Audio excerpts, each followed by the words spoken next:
Olá, queridos amigos da TV Unifev, eu sou o Padre Márcio Tadeu e esse é mais um programa Verdade em Questão. Eu estou aqui com o professor Carlos Cota, que é coordenador da Engenharia de Produção aqui da Unifev. Bem-vindo, professor. Muito obrigado, Padre. E nós vamos falar um pouco sobre novas tecnologias, né? Tudo que a produção, mas acho que a pergunta que a gente poderia iniciar, até para provocar um pouco quem está em casa, é aquela discussão, né? Eu citava aqui uma filósofa que é Simone Weil, é uma francesa, judia, etc. e tal, se converte só no final da vida, mas é uma mística, vamos dizer assim, do seu tempo. Ela é professora, né? Fez o doutorado numa época entre guerras, etc. e tal, muito difícil, inclusive para os judeus, né? E ela faz a experiência de parar de lecionar em Sorbonne, que enfim, a Universidade de Paris 4, não precisa de tantas apresentações, e vai trabalhar na Renault, vai trabalhar como operária para fazer a força do trabalho. E aí ela tem uma síntese muito célere, né? Ela diz assim, olha, os maus do mundo, né? Assim, a máquina, o dinheiro e o egoísmo, né? Ela coloca mais ou menos um pouco disso, né? Eu acredito que quando a gente fala em engenharia de produção, eu tenho formação na área de engenharia mais civil, a gente sempre questiona, né? Vão tirar o meu trabalho, etc e tal. Ainda tem esse questionamento, vamos dizer assim, meio filosófico na introdução a esse processo? Tem muito desse pensamento. Apesar que eu pessoalmente acredito que, na verdade, o emprego se desloca, né? A gente tem visto muito isso agora, né? O emprego se desloca, então a máquina vai entrar para substituir uma determinada tarefa, mas vai precisar de pessoas para o outro lado. E falando em capitalismo, né, quer dizer, tem uma outra questão também. Não adianta você substituir todos por uma máquina, porque alguém tem que ter renda para comprar o produto que aquilo gera. Exatamente. Então, não é uma. O equilíbrio vai ter que chegar, né? Então eu vejo que não há uma necessidade, assim, esse medo todo de substituição. Agora, vai substituir aquele que fica parado, né? Aquele que não evolui, porque antes você tinha um torno na mão. Será que a gente consegue uma máquina para alguns funcionários públicos? É um problema, né? É um problema sério. É um problema sério para o funcionário público, não pelo funcionário em si, mas a mentalidade da gestão pública ela é muito em cima de pessoas, né? Não, porque eu acho muito isso, eu estou falando, acabei até esquecendo de falar, eu sou filho de um diretor de recursos humanos e de uma gerente de qualidade da São Paulo Alpargatas, que era uma empresa que, enfim, tinha 5.000 funcionários no final da década de 70 em São Paulo, né? Então, eu acho que é sempre uma dificuldade, né? Falar de recursos humanos, falar de produção, eu me lembro que a grande briga do meu pai e da minha mãe na época, que uma briga que às vezes que vai até hoje, né? Era tirar a concentração, né? Que muitas vezes a empresa tinha propagandas, gravava um programa lá dentro, etc e tal, junto às máquinas, etc e tal, e isso acabava com a produção, né? Então, até onde isso vale a pena e tudo mais. Eu acho que a gente não está muito acostumado a discutir o fato, né? A gente se operacionaliza também, né, Carlos? Não é esse o problema? Sim, bastante. Porque quando você falou do problema, assim, olha, realmente, o equilíbrio do capitalismo, ele necessita dos dois, né?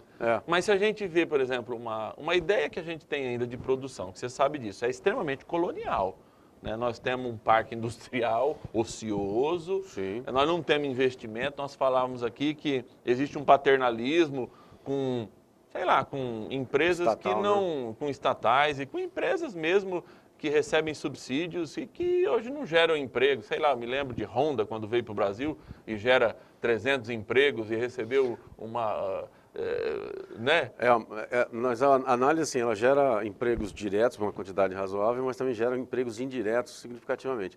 A indústria automobilística é uma indústria que tem um impacto de empregos. Tem uma cadeia produtiva muito grande. Gera um impacto significativo. Agora, tem questões de paternalismo, a gente fala, de empresários que receberam benesses maravilhosos, né? Casos aí estão na mídia, Eike Batista, os irmãos Joesley, né? Então, isso infelizmente, o governo não dá muita atenção para o pequeno empresário, né? Chegou a ajudar um pouco. Mas tem algumas questões, que são mais graves, eu acho, sabe? É uma visão, por exemplo, bens de capital, que são máquinas e equipamentos. Máquinas e equipamentos no Brasil são tributados e pesadamente tributados. Sim, para importar, então, é uma violência, né? E assim, eu não comercializo máquinas, quer dizer, se eu sou um engenheiro de produção, eu não comercializo máquinas, eu pego aquela máquina para transformar algo num produto para vender para alguém. Então, eu preciso daquela máquina para isso. Se essa máquina já começar a custar muito caro para mim, eu vou ter que transformar isso, repassar isso para um produto. Então, a tributação deveria estar no meu produto, nessa transformação, não na máquina. Não, eu acho que isso a gente vê muito. Por exemplo, a gente teve está naquela discussão que eu acho que é importante a gente fazer de ditadura ou não, se militar foi bom ou não, mas uma coisa para a tecnologia, os militares foram horríveis, né? Que deixaram o país fechado. Sim. Até a reabertura, né? Praticamente sem tecnologia, até que em 90, 92, né, se abre um pouco, mas aí você já tem um atraso, né? O fechamento violento, né? O fechamento foi um erro absurdo, porque esse fechamento ele só impede o desenvolvimento, na verdade. E a abertura foi desastrosa, porque Exatamente. falou assim, de um dia para o outro, falou assim, vamos abrir. O mundo estava evoluindo absurdamente e nós, em função desse fechamento, ficamos extremamente atrasados, né? Sim. Então, Não, e hoje foram a gente dois vê, momentos né, de muito erro. Você está falando de uma questão acho que muito simples. Um computador, né? A tributação que tem em cima do computador. Hoje, não se ganha dinheiro mais fabricando computador. Não. Se ganha dinheiro fabricando software. E você, né, tá uma reflexão até que eu ouvi esses dias, não sei se era propaganda política ou era alguém que estava conversando com um candidato. Eu falei, olha, então se ganha dinheiro como Israel. Israel não tem uma fábrica de nada. Eu já tive em Israel 5 vezes. Não tem nada, mas tem a fábrica de tecnologia, né? Se a gente vê os parques industriais em Israel, são pequenas locais, empresas, mas de alta tecnologia. Mas de alta tecnologia, né? Porque inteligência. Ou mesmo que a gente vê, hoje não foi só com o museu queimado, mas que a gente vê que o Brasil realmente não patrocina aquilo que precisava ser patrocinado, no caso que são pesquisas, né? A gente fica aquém. Mas o que eu falava disso, que você fala muito, é muito importante. Eu tenho um pai que mora em Portugal, etc e tal, e aí você vê o pequeno produtor tendo acesso a equipamentos que não são subsidiados, mas não tem um imposto, sei lá, são 3%, 4% de IVA. Desde aqui a gente tem IPI, enfim, e assim vai. Mas que chegam justamente para quem produz. Então, aí todo mundo fala que, olha, se você tem um sitinho aí de 10 hectares, você vai passar fome. Por que lá não passa? E não tem subsídio. Você tem subsídio só para você pegar o equipamento, você fazer um vinhozinho, para você fazer um azeitinho com aquelas coisas, né? Sei lá, para você pasteurizar, como acontece lá, muitas vezes o leite, a produção de leite, que é um leite orgânico, e aqui a gente enfrenta essa dificuldade, né? Em grande parte, essa carga tributária absurda que a gente vive, né? Esse é um ponto nevrálgico do Brasil. É muito difícil sobreviver sob essa pressão toda. Eu falo sempre para meus alunos, é como se você estivesse no mar, nadando, com um saco de pedras de mais ou menos uns 40 quilos amarrado no teu pé. Então você vai se batendo, quando um dia que a maré baixa, que é um período de demanda legal, você consegue colocar a cabeça para fora e respirar. Aí você fala, nossa, tá bom. Mas aí vem uma turbulência, a maré sobe e o saco de pedra te joga lá para o fundo porque ele continua lá. Continua sem sair, né? Então, no Brasil, quando a gente tem esses momentos de crescimento da economia, a gente esquece do saco de pedra chamado imposto, né? E quando a economia cai, lembra dele porque ele está lá jogando ele para baixo. E lembra sempre que o imposto é para quem mais paga, né? Que somos nós, né? Classe pobre. Isso não é discurso de esquerda, nem de nada. Não, Isso é um discurso da realidade. Não se... Né, a gente vê falar, etc. e tal, mas isso não é uma realidade. Como que se onera muito o pequeno e como se desonera o grande, né? Você vai repartir o dinheiro dos bancos, não paga imposto de renda, nós temos que pagar 27%. Nós temos um ótimo programa de transferência de renda, só que é do pobre para o rico, não é do rico. Exatamente, é o contrário, né? É o contrário. Né? Eu vou dar um exemplo da indústria gráfica. A indústria gráfica depende muito de máquinas de alta tecnologia. Essas máquinas são todas importadas. E aí você vai olhar a indústria gráfica brasileira, ela tem dificuldade de competir, por exemplo, com uma gráfica da Bolívia. Eu já conheço editoras, porque eu sou da área editorial também, que vão até a Bolívia fazer impressão, em vez de imprimir no Brasil. Mas como? Vai lá na Bolívia? A gente já estava perdendo para a China, beleza. Perdendo para a Bolívia... Acho que o mundo inteiro perde para... então, perder para a China tá bom, tudo bem, tá legal do jogo. Exato. Agora, perder para a Bolívia, não, aí também é demais, né? Não, exatamente. Agora, por quê? Porque a máquina fica muito cara. Quando você pensa na renovação do parque de uma indústria gráfica, é absurdo o preço. né? Isso vai transferir para o livro, vai transferir para o caderno, vai transferir para tudo. E aí é um negócio complicado também. Eu tive uma experiência com uns amigos, né? Que quando eles trouxeram uma máquina que foi nos Paulinos, né?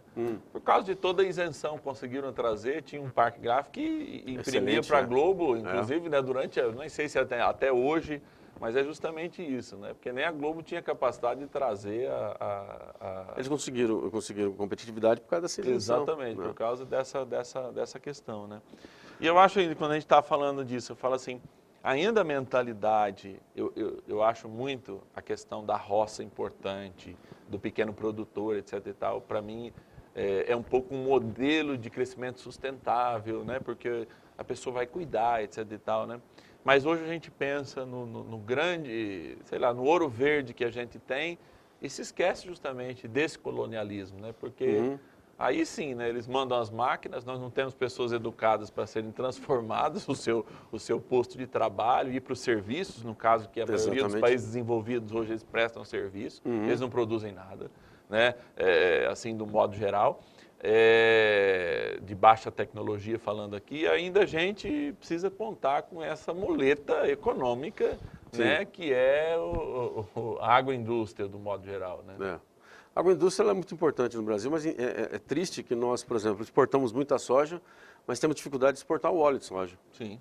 Porque em grande parte nós temos toda uma construção de uma estrutura que custa. E o chinês pega a soja e vira tudo, né?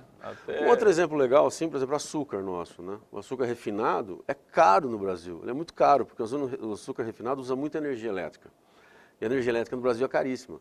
Então tem muitos grupos estrangeiros que vêm aqui para o Brasil, por exemplo, árabes, vêm aqui para o Brasil, compram açúcar bruto, levam para o Oriente Médio, lá a energia é de graça, porque eles pegam, fura a terra, já pega, né? Processam aquilo em açúcar refinado e exportam para o mundo. Então eles agregam valor lá. E a gente perde essa oportunidade aqui. Eu acho que essa é a grande dificuldade, né, de discutir o Brasil, de ver, né? Claro que a gente está numa ilha, né? Aqui em Votuporanga, apesar, né, a gente vê a própria região, por ser bem jovem, ela já nasceu diversificada, né? Sim. Nos seus meios de produção. Tanto que a gente não passa nenhuma crise muito grande, porque, sei lá, tem metalurgia, ao mesmo tempo tem de imóveis, tem de alimentos, etc. E tal, é bem diversificado. Isso é ótimo. Para isso é bastante. Mas eu acho que o Brasil precisava ter realmente em momentos como esse, a gente tem essa oportunidade de fazer uma discussão, acho que bastante sincera, né? Nós não vamos resolver, não somos candidatos, mas acho que é importante a gente pautar isso para a maioria das pessoas, exatamente. Muito menos. Eu vou mudar professor, um breakzinho, dar um tempinho, mas eu conto com a sua audiência. A gente volta daqui a pouquinho falando de novas tecnologias, com o professor Carlos Cota aqui, coordenador da Engenharia de Produção e doutorando aqui na Unifev. Daqui a pouquinho a gente volta.